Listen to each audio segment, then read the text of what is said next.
Hello everyone, in this tutorial we will tell you how to add the database feature to your app.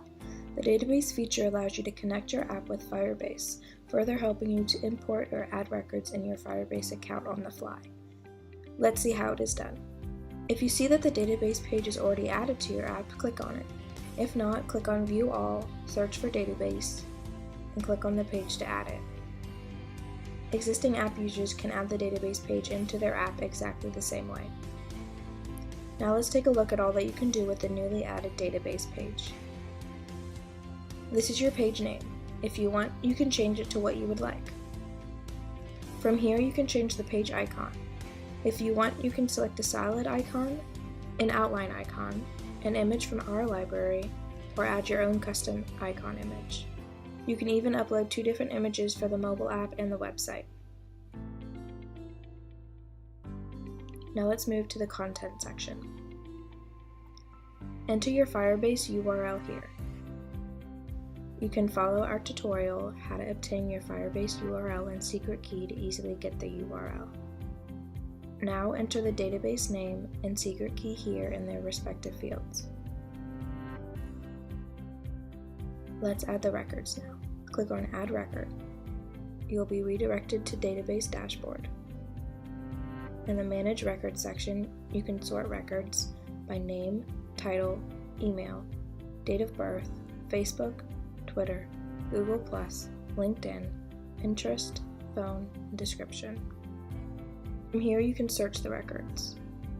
Click on Import if you want to import a database record from your device. A pop-up window will open.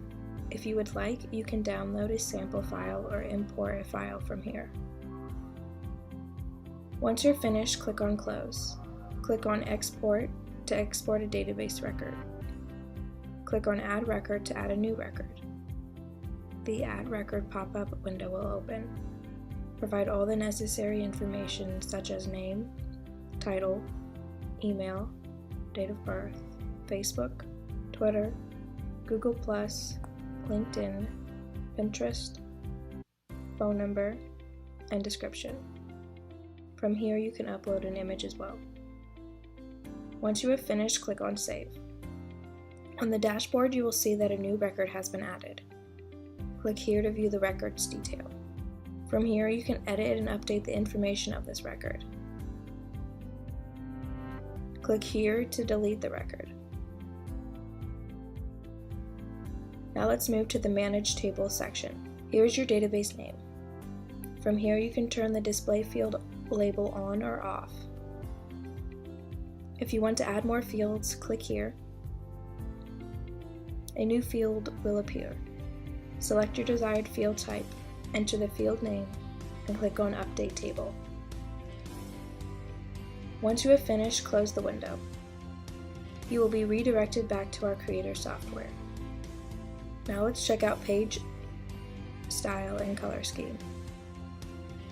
From here, you can change the page element's color, font style, font size, and indent as desired. Mark this checkbox to hide page borders. Once you are ready, click on Save and Continue. That's all for now. Thank you for watching.